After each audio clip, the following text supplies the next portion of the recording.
우리 옆에 분들과 이렇게 한번 인사하도록 하겠습니다. 내가 교회입니다. 당신이 교회입니다. 우리가 교회입니다. 할렐루야. 아멘. 자, 오늘 본문 말씀을 중심으로 우리의 소원은 통일, 우리의 소원은 통일, 이런 제목으로 말씀을 전하도록 하겠습니다. 제목은 많이 들어보셨죠? 네. 아마 예라고 대답하신 분들은 초등학교가 아니라 국민학교를 다니신 분일 거라 생각이 듭니다. 저는 초등학교를 나오지 않고 국민학교를 나왔습니다. 그러니까 나이대가 이제 아시겠죠. 학교를 다닐 때 음악 시간에 많이 불렀던 노래 중에 하나가 바로 우리의 소원이었습니다. 노래 아시죠? 우리의 소원은 통일. 같이 하시려고요? 네, 이래요. 꿈에도 소원은 통일, 이정성 다하는 통일, 통일이여 오라. 이 결에 살리는 통일, 이 나라 살리는 통일, 통일이여 오라, 통일이여 오라. 자, 기억이 정확한지는 모르겠지만 아마도 국군의 날이나 현충일 같은 국가 기념일 앞에 두고 이 노래를 학교에서 불렀던 것 같아요. 이 노래에 대한 기운을 한번 찾아보니까요, 1946년에 그때 드라마를 했대요. 드라마 주제곡으로 이 노래가 들어갔대요. 그리고 난 다음 그 이듬해 1947년에 대한민국 정부가 수립이 되었을 때 이제 남북에 분단이 되었잖아요. 분단되고 난 다음 그 아픈 현실을 겪고 있었기에 이 노래가 모든 국민들이 부르는 노래가 되었다고 합니다. 그래서 남북 간 행사를 할 때 이산가족 상복이나 아니면 뭐 체육대회 이런 행사가 있을 때 남북한이 손에 손을 붙잡고 그리고 한반도 길을 흔들면서 불렀던 노래가 바로 이 우리의 소원이었습니다. 올해는 광복 80주년, 분단 80주년이 되는 해이기도 합니다. 우리나라는 통일에 대한 인식조사를 해마다 꾸준히 해왔는데요, 1960년대 말 70년대까지는 우리나라 국민 10명 중에 9명 이상은 통일에 대해서 어떤 반응을 할까요? 그때는 거의 9명 이상이 10명 중에 9명 이상이 다 우리는 반드시 통일을 해야 합니다 라고 응답을 했대요. 요즘은 어떤 결과가 나오는지 아십니까? 여러분, 요즘은 10명 중 한 절반 정도가 통일은 필요 없다라는 결과가 나온답니다. 심지어 통일은 나의 개인의 이익과는 전혀 무관하다, 이렇게 생각하시는 사람이 80% 이상이래요. 그러니 통일에 대해서 관심이 없습니다. 여러분, 이런 차이가 많이 생기는 이유가 뭘까요? 바로 가치관의 차이 때문입니다. 과거에는 민족과 국가, 이게 개인의 행복보다 우선되었습니다. 그런데 요즘은 어때요? 국가가 그리고 민족이 우선이다라고 이야기를 하면 그때는 큰일 나죠. 개인의 자유와 행복을 우선시하는 것이 요즘 시대 우리 사람들의 중요한 가치가 되었습니다. 그래서 통일도 마찬가지예요. 나의 개인의 행복과 이익과 연결이 되어 좋으면 난 통일을 찬성할 거예요. 근데 반대로 불안해지고 손해로 느껴지게 된다면 통일에 대해서 반대하는 사람들이 많이 생기게 되는 거죠. 여러분은 어떻게 생각하십니까? 통일은 여전히 우리의 소원이십니까? 아니면 이제는 나와는 상관없는 먼 이야기로 느껴지십니까? 제가 이 민감한 주제를 설교를 시작하면서 꺼낸 이유가 뭘까요? 바로 오늘 본문에 보면 통일이라는 단어가 등장하기 때문입니다. 10절 말씀이죠. 우리 같이 한번 읽어볼까요? 시작. 하늘에 있는 것이나 땅에 있는 것이 다 그리스도 안에서 통일되게 하려 하심이라. 아멘. 자, 예수님께서 이 땅에 오신 이유가 뭘까요? 이 땅에 오신 목적 뭐라고 여러분 대답하시겠어요? 네, 아마 속에서 그냥 잘 안 나오나요? 이 질문은 당연한 질문이기도 하지만 반드시 물어야 할 질문입니다. 아마 이 질문을 받았을 땐 여러분은 이렇게 대답하실 거예요. 예수님이 왜 이 땅에 오셨는가? 우리의 죄를 구원하시기 위해서 오셨습니다. 또 어떤 분들은 하나님과 화목해지기 위해서 예수님이 오셨습니다. 아니면 하나님이 우리와 함께 하시는 임마누엘, 이 일을 위해서 예수님이 오셨습니다 라고 말씀하실 거예요. 네, 다 맞습니다. 정확한 대답이세요. 그런데 오늘 본문 1장 10절에는 여기에서 한 발자국 더 깊이 들어갑니다. 사도 바울은 우리에게 이렇게 선포하죠. 우리 다시 한번 10절 말씀을 읽어보도록 할까요? 10절 시작. 하늘에 있는 것이나 땅에 있는 것이 다 그리스도 안에서 통일되게 하려 하심이라. 아멘. 그러니까 여러분, 하나님께서 세상을 창조하신 이유, 예수님을 이 땅에 보내신 이유, 성령께서 지금도 교회를 세우시고 붙잡고 계시는 이유가 뭐냐? 그 최종적인 목적이 바로 이 10절에 들어있어요. 그것은 하늘에 있는 것이나 땅에 있는 것을 그리스도 안에서 하나 되게 하신 것, 통일되게 하시기 위해서 이렇게 이야기합니다. 자, 그리스도 안에서 하나됨, 하늘에 있는 것과 땅에 있는 것이 통일되게 하는 것이다. 여러분, 이것이 얼마나 위대하고 아름다운 일인지 오늘 말씀을 통해서 두 가지로 살펴보면서 여러분과 은혜를 나누고자 합니다. 첫 번째, 그것은 바로 죄로 인한 경계선이 세상을 단절시킨다는 사실을 우리에게 확인시켜주고 있습니다. 여러분, 하나님께서 천지를 창조하셨어요. 말씀으로 6일 동안 창조하시고 7일째 안식하셨죠. 그 창조, 하나님이 만드신 창조 때는 모든 것이 조화롭고 질서 안에 이루어졌습니다. 자, 첫째 날 하나님 무엇을 만드셨어요? 빛과 어둠. 그렇죠? 빛과 어둠. 여러분, 이렇게 딱 구분이 되지만 빛과 어둠이 서로 싸우지 않아요. 그리고 하늘과 땅이 구별되지만 여러분, 분열되지 않아요. 육지와 물, 바다. 여러분, 이렇게 따로 떨어져 있는 것 같지만 여러분, 서로 침범하지 않아요. 모든 피조물들이 제자리를 지키고 서로 침범하지 않고 해치지 않았습니다. 그러니 얼마나 평화롭고 얼마나 조화롭습니까? 바로 그 중간에 에덴 동산이 딱 자리 잡고 있어요. 이 에덴이야말로 하늘과 땅이 겹치는 자리였습니다. 그래서 여기에서 하나님, 창조되신 하나님과 피조물인 인간이 함께 거닐어요. 예수님과 하나님과 함께 아담이 탁 조용히 산책하듯이 그 동산을 거닐어요. 그러니 그곳은 두려움도 없고요, 수치와 분열도 없었습니다. 하늘의 뜻이 땅에서도 이루어지는 그야말로 완벽한 통일된 세계였습니다.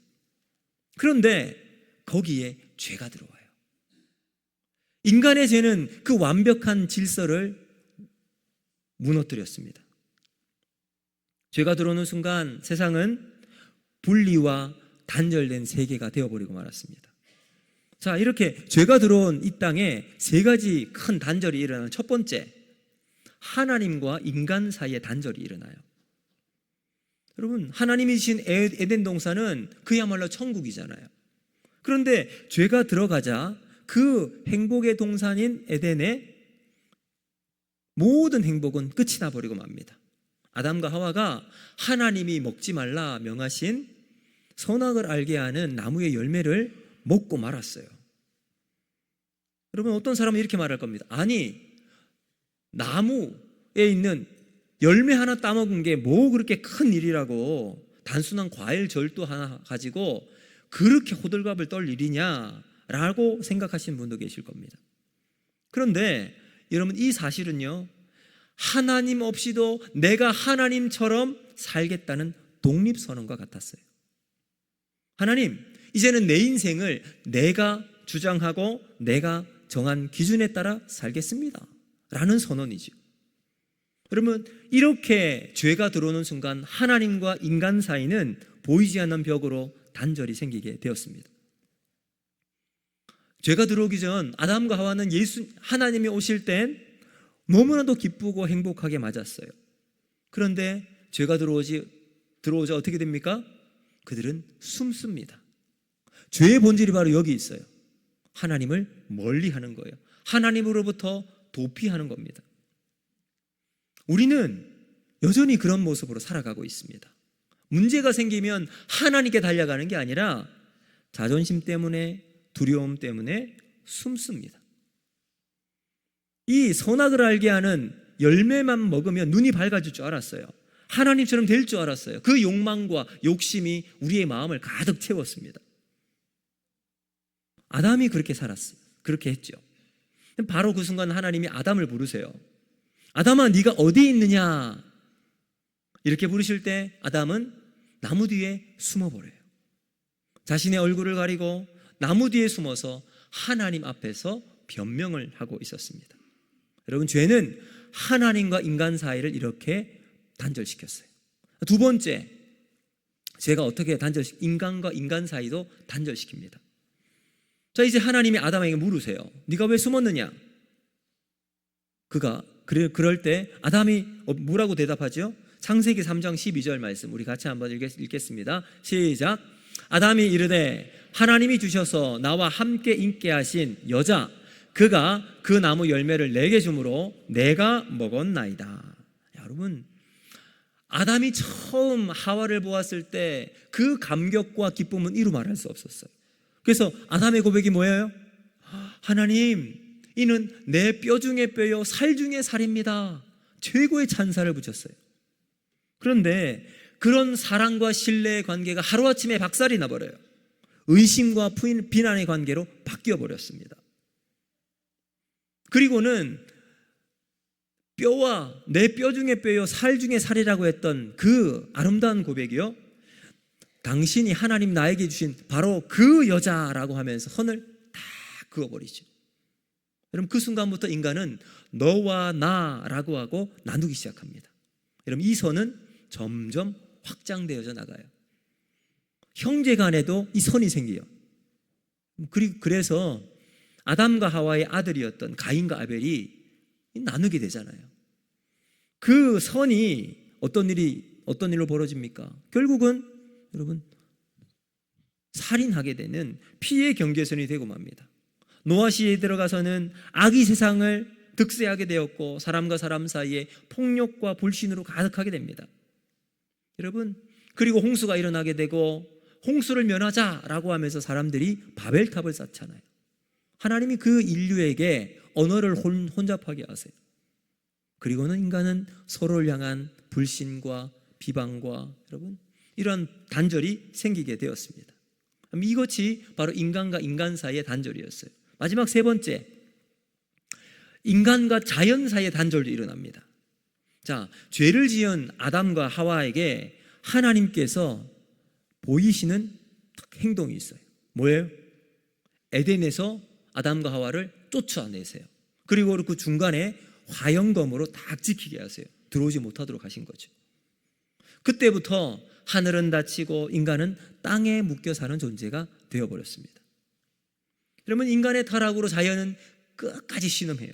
그래서 로마서 8장 22절은 이렇게 말합니다. 같이 한번 읽어보겠습니다. 시작.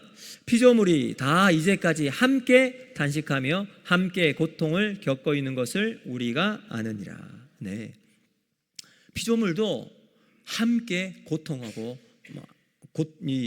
탄식하고 있어요. 인간이 하나님을 거부했을 때 인간에게 복종했던 자연도 인간을 거부하기 시작해요. 그래서 여러분, 이 땅에 얼마나 많은 자연재해가 일어납니까? 지진으로 큰 여러분 어려움이 당하고 있잖아요.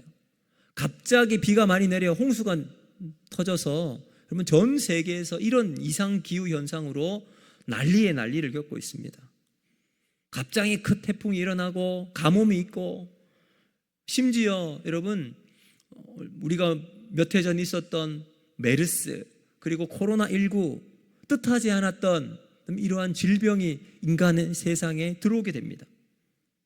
사람이 다스려야 할 땅이 사람을 공격하고 있는 거예요. 그러면서 인간과 자연 사이에도 큰 갈등의 선이 생기게 된 겁니다. 이유가 뭐예요? 죄가 들어오면서부터 생기게 된 겁니다. 그럼 그 이후 인류의 역사를 쭉 보세요.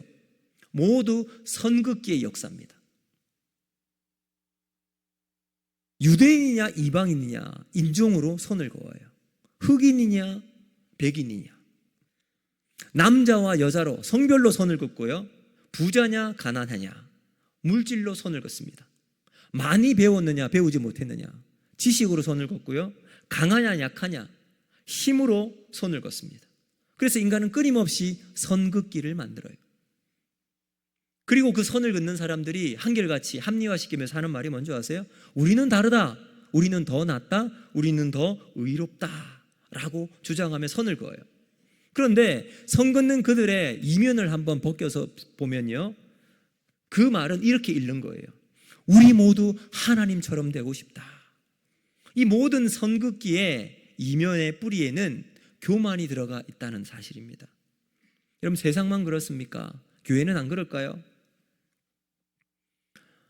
바울이 3년 반 동안 하나님 말씀을 가르치고 정말 신실하게 섬겼던 고린도에, 그 고린도 교회는 참 좋은 교회였어요. 능력도 있고요, 힘도 있고요, 재정도 있고요, 은사와 능력이 가득했던 교회였습니다. 그런데 그 교회에 문제가 생겨요. 나는 아볼로파, 나는 바울파, 나는 베드로파, 심지어 나는 그리스도파, 나는 하나님파다, 나는 아무 파도 아니다 하면서 짝짝 쪼개지죠. 그렇게 좋았던 교회였는데 갈라져요. 현대교회에서도 직분으로 선을 다 긋습니다. 나는 권사니까, 나는 장로니까 달라, 나는 목사니까 거룩해. 경제적인 수준으로 선을 긋습니다. 여러분, 심지어는 신학으로도 선을 긋잖아요. 이런 선긋기의 문화가 세상뿐만 아니라 교회 안에도 들어와 있다는 것은 참으로 안타까운 일이죠. 그러면 세상에서나 교회에서 사람들이 왜 이렇게 선을 긋기 시작할까요? 이유는 딱 한 가지예요. 내가 그 선 안에 있으면 안전하다고 느끼기 때문이에요. 근데 문제는 뭘까요? 선 안에 있으면 괜찮은데 선 밖에 있는 사람은 배제와 여러분 상처를 받고 있다는 거죠. 그래서 여러분, 이 경계선은 언제나 갈등과 긴장을 낳습니다. 우리나라도 남과 북이 나눠져 있잖아요. 군 부대가 어디에 집중되어 있습니까? 철책선에, 거기에 딱 모여 있어요. 그래서 항상 갈등이 거기 제일 고조되어 있죠. 국경에 군대가 있고 부부 사이에도 갈등의 선에서 큰 이제 싸움이 벌어질 수 있는 거죠. 여러분, 어린 초등학교 시절에 선긋기 기억나십니까? 제가 초등학교 아마 한 3, 4학년 된 것 같아요. 그때 당시에는 그 나무 책상으로 되어 있는 책상에 이제 두 사람이 짝지로 앉아 있는데, 그러면 중간에 선을 딱 그어요. 짝지가 이렇게 얘기해요. 이 선 넘어오면 다 내 거야. 넘어오면 때릴 거야. 아니, 왜 그럴까요? 이 선긋기를 어릴 때부터 그렇게 배워왔던 거예요. 근데 여러분, 세상 나라는 선긋기예요. 그러나 하나님의 나라는 그 선을 지우는 나라인 줄로 믿습니다. 사랑하는 성도 여러분, 하나님이 처음 세상을 창조하셨을 땐 이런 선이 없었어요. 죄가 만든 선이 세상을 찢었고 그 선 위에서 인간은 끊임없이 다투고 살아갑니다. 그러나 하나님은 그 선을 지워버릴 계획을 이미 세우셨어요. 그것이 바로 오늘 본문이 말하는 때찬 경륜이라는 말입니다. 사랑하는 성도 여러분, 인간은 죄로 선을 긋지만 하나님은 은혜로 그 선을 지우고 계실 줄로 믿습니다. 이제 우리는 바라보아야 합니다. 그리스도 안에서 하나님은 어떻게 그 선을 지우시는가? 바로 그것이 오늘 본문의 두 번째 주제입니다. 그것은 바로 그리스도 안에서 다시 하나 되게 하신다라는 사실입니다. 자, 우리는 앞서 죄가 만들어내는 수많은 경계선에 대해 살펴보았어요. 하나님과 인간 사이, 인간과 인간 사이, 인간과 피조세계 사이에 단절, 선이 생겼어요. 근데 그 결과 세상이 어떻습니까? 끊임없는 분열과 대립, 경쟁과 불안이 우리 세상 속에 들어오게 됩니다. 근데 놀랍게도 하나님은 처음부터 이 모든 것을 회복할 계획을 가지고 계셨다는 사실이에요. 자, 우리 9절과 10절 말씀 우리 같이 한번 읽어보겠습니다. 시작. 그 뜻의 비밀을 우리에게 알리신 것이요 그의 기뻐하심을 따라 그리스도 안에서 때가 찬 경륜을 위하여 예정하신 것이니 하늘에 있는 것이나 땅에 있는 것이 다 그리스도 안에서 통일되게 하려 하심이라. 아멘. 자, 하나님은 바로 예수 그리스도를 통해서 무너진 창조 질서를 하나로 회복시킬 줄로 믿습니다. 자, 이것도 세 가지로 살펴볼 수 있는데, 먼저는 때가 찬 경륜이라는 구절이에요. 이것은 하나님의 완벽한 타이밍이에요. 때가 차다라는 말, 이 때는 카이로스라고 하는 헬라어를 사용합니다. 카이로스는 그냥 흘러가는 시간이 아니라 하나님의 작정과 예정하신 하나님의 뜻이 그 안에 분명하게 들어가 있는 순간이에요. 결정적인 크리티컬한 시간, 그 시간이 바로 이 카이로스의 시간입니다. 그래서 같은 말로 갈라디아 4장 4절도 이렇게 말하고 있어요. 우리 같이 한번 읽어보겠습니다. 시작. 때가 참에 하나님이 그 아들을 보내사 여자에게서 나게 하시고 율법 아래에 나게 하신 것은, 아멘. 여기도 때가 찼다 그랬잖아요. 하나님의 때가 다 있는 정확한 그 시간에 하나님은 하나님의 일을 만들어 나가십니다. 그 순간이 언제일까요? 바로 예수님이 이 땅에 오신 성육신의 사건, 그리고 우리의 죄를 대신 지신 십자가의 사건, 그리고 모든 죽음의 건설을 이기고 부활하신 이 부활 사건, 바로 때가 찬 경륜이라는 겁니다. 인류 역사 전체의 전환점이 바로 예수 그리스도이시죠. 여러분, 올해는 2025년도입니다. 그 말은 예수님이 이 땅에 오신 지 2025년이 지났다는 거예요. 물론 몇 년의 오차는 있을 수 있습니다.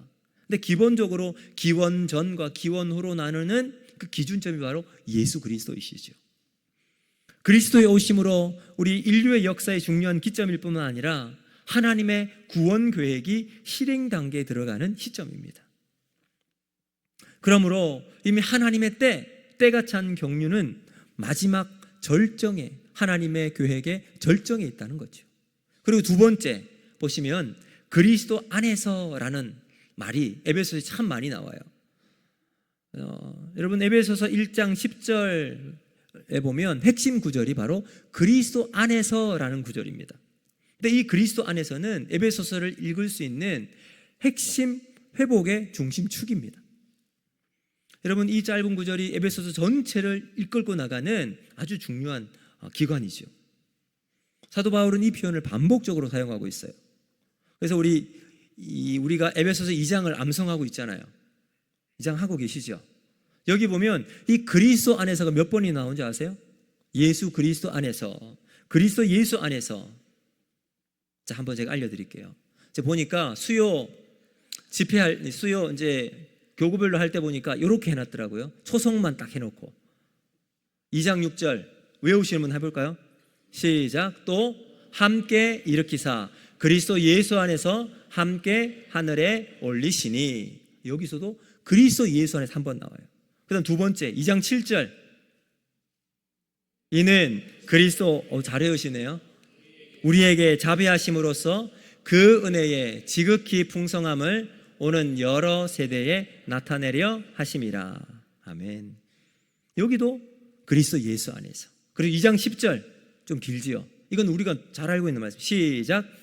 우리는 그가 만드신 바라 그리스도 예수 안에서 선한 일을 위하여 지으심을 받은 자니 이 일은 하나님이 전에 예비하사 그 안에서 행하게 하려 하심이라. 아멘. 여기도 그리스도 예수 안에서. 이게 여러분 이제 5번 나오는데 이제 그만할게요. 2장 13절 그리고 2장 22절까지. 여기 핵심이 뭘까요? 교회도 그리스도 안에서, 가정도 그리스도 안에서, 여러분의 삶도 그리스도 안에서, 모두 다 예수 그리스도 안에 있을 때 하나님의 위대한 일들이 이루어진다는 사실입니다. 하나님의 모든 일은 바로 그리스도를 중심으로 회전하고 있습니다. 여러분, 예수님은 하나님의 구속 드라마의 머리이십니다. 그리고 모든 존재는 그분 안에서 다시 자리를 찾아 나가는 거예요. 자, 여러분, 여기에 보면 통일이란 말을 했잖아요. 10절에 보면 이 통일이라고 하는 단어는 헬라어로, 잘 보세요, 아나케팔라이오. 좀 말도 어려워요. 아나케팔라이오. 근데 아나케팔라이오는 두 단어가 이렇게 있어요. 아나라고 하는 말은 다시예요. 케팔레, 이거는 원래 이제 머리인데 이걸 합하면 다시 머리 아래로 모으는 거예요. 그러니까 예수 그리스도가 머리가 되셔서 그 머리 아래로 모든 것이 자리를 찾아 나가는 거예요. 예수님 머리가 되시고 모든 피조물들, 우리 모든 사람이 그 안에서 각 지체가 되어서 하나님의 나라를 일구어 나가는 거예요. 하나님은 예수 그리스도가 머리가 되게 하셔서 하늘과 땅, 보이는 것과 보이지 않는 것, 영적 세계와 물질 세계, 인간과 피조 세계를 다시 하나로 조화로운 질서 속에 회복시키신다는 거죠. 여기 중요한 게 바로 다시예요. 다시 있는 것을 다시 조합해서 옛날 것대로 만드는 게 아니라 다시 예수 그리스도 안에서 재창조를 해나가신다는 거죠. 그래서 하나님이 원하시는 천국의 모습을 예수 그리스도 안에서 모든 세상이 재창조의 역사로 만들어 나가시게 하는 것, 이게 두 번째 핵심입니다. 그리고 세 번째는 뭐냐 하면 예수 그리스도는 경계를 허무신 분으로 나옵니다. 그럼 앞서 우리가 세 가지 단절된 것들을 보았잖아요. 마찬가지로 예수님은 그 모든 세 번째 단절을 다 허무시는 분이십니다. 예수님은 하늘의 하나님이시며 동시에 땅에서 나신 하나님이시잖아요.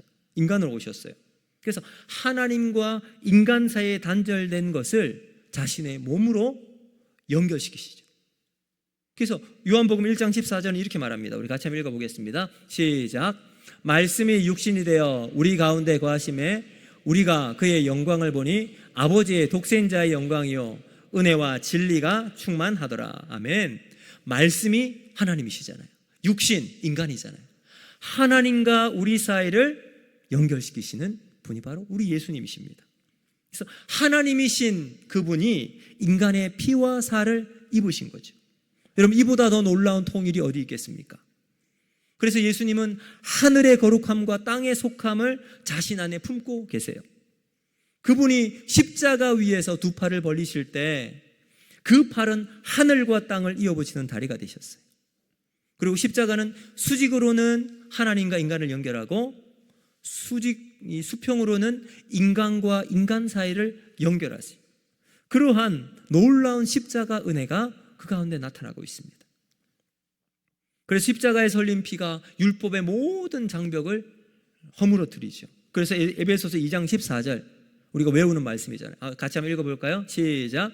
그는 우리의 화평이신지라 둘로 하나를 만드사 원수된 것 곧 중간에 막힌 담을 자기 육체로 허시고. 아멘. 여러분, 예수님은 하늘과 땅 사이 막힌 담을 헐었을 뿐만 아니라 사람과 사람 사이의 담도 허물어 주셨다는 거 사실입니다. 그 결과 우리는 하나님과 화목하게 되었고 서로의 화해할 길을 열 수 있게 되었다는 거죠. 그래서 십자가는 하나님과의 만남이 될 수 있고 사람과의 만남을 이루는 핵심적인 역할이 되는 겁니다. 자, 그리고 두 번째, 여러분, 그리스도는 사람과 사람 사이의 경계를 허물어뜨립니다. 갈라디아 3장 28절 말씀인데 우리 같이 한번 읽어보겠습니다. 시작. 너희는 유대인이나 헬라인이나 종이나 자유인이나 남자나 여자나 다 그리스도 예수 안에서 하나입니다. 아멘. 여러분, 이 말씀은 사실은 당대 사회 질서의 엄청난 혁명이고 도전이었어요. 왜냐하면 다 계급이었거든요. 유대인, 이방인 철저하게 나누었어요. 근데 예수님 뭐라고 말씀하세요? 예수 그리스도 안에 종이나 자유인이나 유대인이나 헬라인이나 다 동일한 시민이요라고 이야기하죠. 하나님의 권속이라고 이야기합니다. 하나님은 외모로 사람을 취급하지 않으시고 예수 안에서 인종이나 계급이나 성별이나 경제력 중요하지 않아요. 오직 그리스도의 피로 값주고 사신 한 영혼으로 보시고 하나님의 자녀로 삼아주셨어요. 바울은 실제로 그 경계를 넘은 사람이잖아요. 그는 혈통으로 따지면 히브리인 중에 히브리인이요 바리새인 중에 바리새인이었어요. 근데 하나님이 그를 어떤 사도로 불렀습니까? 이방인의 사도로 불렀어요. 그리고 그가 이방 땅을 다니면서 복음을 전했던 단 하나의 이유, 예수 그리스도의 사랑이 그 모든 경계를 허물었기 때문이죠. 그래서 사도 바울은 고린도전서 9장 22절에 이렇게 고백합니다. 같이 한번 읽겠습니다. 시작. 약한 자들에게는 내가 약한 자와 같이 된 것은 약한 자들을 얻고자 하며 내가 여러 사람에게 여러 모습이 된 것은 아무쪼록 몇 사람이라도 구원하고자 함이니. 아멘. 여러분, 바울은 그 한 사람을 얻기 위해서 벽을 허물고 가는 거예요. 그 사람이 이방인이도 가는 거예요. 거기에 하나님이 예비하신 한 영혼이 있다면 가는 거예요. 매를 맞아도 죽을 위기를 견뎌도 가는 거예요. 그것이 곧 그리스도 안에서의 자유를 경험하기 때문이죠. 그리고 우리 예수님은 죽음의 경계선도 넘어가신 분이십니다. 자, 로마서 14장 8절 바울이 이렇게 이야기합니다. 시작. 우리가 살아도 주를 위하여 살고 죽어도 주를 위하여 죽나니 그러므로 사나 죽으나 우리가 주의 것이로다. 아멘. 여러분, 이런 고백이 어떻게 나옵니까? 예수 그리스도께서 죽음을 이긴 부활의 첫 열매가 되셔서 사망과 생명의 경계를 뛰어넘었기 때문이죠. 그래서 이제 살아도 주를 위해 살고 죽어도 주를 위해 죽는 삶을 살아가는 겁니다. 자기를 위하는 삶이 아니라 예수 그리스도를 위한 삶을 살아갈 수 있게 되는 겁니다. 죽음의 경계를 뛰어넘은 자가 할 수 있는 고백이죠. 여러분, 이제 그리스도 안에 있는 자는 죽음마저도 그 사랑을 뛰어넘습니다. 그래서 로마서 8장 38절과 39절 한번 보세요. 자, 내가 확신하노니 사망이나 생명이나 천사들이나 권세자들이나 현재일이나 장래일이나 능력이나 높음이나 깊음이나 다른 어떤 피조물이라도 우리를 우리 주 그리스도 예수 안에 있는 하나님의 사랑에서 끊을 수 없느니라 라고 고백합니다. 우리 예수 그리스도 안에서 사망과 생명, 현재와 미래, 높음과 깊음의 경계는 다 뛰어넘었다 라고 이야기하죠. 여러분, 오늘 우리는 그 예수 안에서 참된 벽이 무너지는 은혜를 맛보고 살아가는 우리 모두가 되기를 바랍니다. 그래서 우리 예수님을 통해서 이 땅의 위대한 하나님께서 원하시는 통일의 길을, 피조세계와 하나님 앞에 모든 것들이 하나 되어지는 그 놀라운 믿음의 가치를 깨닫고 살아가는 저와 여러분이 되기를 주님의 이름으로 축복합니다. 여러분, 이제 말씀을 맺도록 하겠습니다. 예수님의 십자가 부활로 하나님은 이미 통일된 새 세상을 시작하셨습니다. 그래서 하나님과 인간 사이, 인간과 인간 사이, 인간과 피조물 사이에 만들어진 모든 벽이 그리스도의 피 아래 하나가 될 줄로 믿습니다. 그래서 교회는 바로 그 통일의 세계를 보여주는 공동체여야 합니다. 직분이나 나이, 배경이나 언어의 차이를 넘어서 서로 사랑하고 섬기고, 그럴 때 세상은 교회를 통해서 하나님이 만드실 천국의 모델로 보게 되는 거죠. 여러분, 오늘 우리는 이 사명 가지고 이 땅을 살아가야 할 줄로 믿습니다. 그러므로 오늘 우리는 이렇게 살아야 합니다. 먼저 우리는 관계 경계선을 허물어야 합니다. 미워했던 사람 있죠. 용서하지 못한 사람 있죠. 여러분, 다가가시길 바랍니다. 먼저 손을 내밀고 예수 그리스도께서 말씀하세요. 예수님이 화평케 하는 자는 복이 있나니. 여러분, 하나님께서 우리에게 원하시는 이 화평의 삶을 살아가는 우리가 되기를 바랍니다. 그리고 두 번째, 삶의 이원화된 경계를 허물어야 합니다. 여러분, 우리가 주일은 거룩한 주일로 이야기해요. 근데 평일은 주일과 상관없는 세속적인, 그냥 세상적인 것으로 말은 아니에요. 하나님은 오늘 예배드린 이 순간도 거룩한 날이요, 우리가 살아가는 직장과 가정에서 삶도 거룩하게 만들어 주셨습니다. 그리스도 안에 이제 이런 구별이 없어요. 직장에서도, 가정에서도, 시장에서도 주 안에서 하는 모든 일은 거룩한 일이 될 줄로 믿습니다. 그래서 무슨 일을 하든지 하나님의 영광을 위해 하는 우리의 삶이 되기를 바랍니다. 그래서 직장 가운데 우리의 거룩을 사람들에게 보여주세요. 선한 일을 보여주세요. 아, 예수 믿는 사람은 다르구나. 삶의 이원화를 뛰어넘는 하나님의 백성의, 하나님의 거룩한 사명 살아가는 저와 여러분이 되기를 바랍니다. 그리고 마지막 세 번째, 죽음의 두려움을 넘어 담대함으로 살아가는 삶이 있으면 좋겠습니다. 여러분, 죽음은, 그리스도인에게 죽음은 끝이 아니에요. 하나님이 우리에게 주실 그 영원한 생명으로 들어가는 문으로 들어가는 출발점입니다. 그러므로 우리는 세상에서 믿음으로 살아갈 때 죽음도 두려워하지 않을 가장 담대한 사람들이 되는 것입니다. 사랑하는 성도 여러분, 예수 그리스도 안에서 하나님은 이미 새 창조를 우리에게 만들어 나가셨어요. 이제 교회는 그 천국의 예고편으로 부름받았습니다. 우리는 주 안에서 그 천국을 만들어 나가는 저와 여러분이 되기를 바랍니다. 이번 한 주 동안 그리스도 안에서 우리가 만들어 놓은, 세상이 만들어 놓은 이 선들을 다 지어 나가는데 예수 안에서 그 일을 감당해 나가는 저와 여러분이 되기를 바랍니다. 그래서 우리를 통해 화해와 사랑의 통일을 이루어 나가는 여러분, 하나님의 아름다운 백성의 삶을 살아가는 우리 모두가 되기를 주님의 이름으로 축복합니다. 여러분, 이 말씀을 기억하면서 이 시간 우리 하나님 앞에 이렇게 고백했으면 좋겠습니다. 하나님, 우리의 삶은 모든 것이 하나님의 은혜입니다. 그 은혜로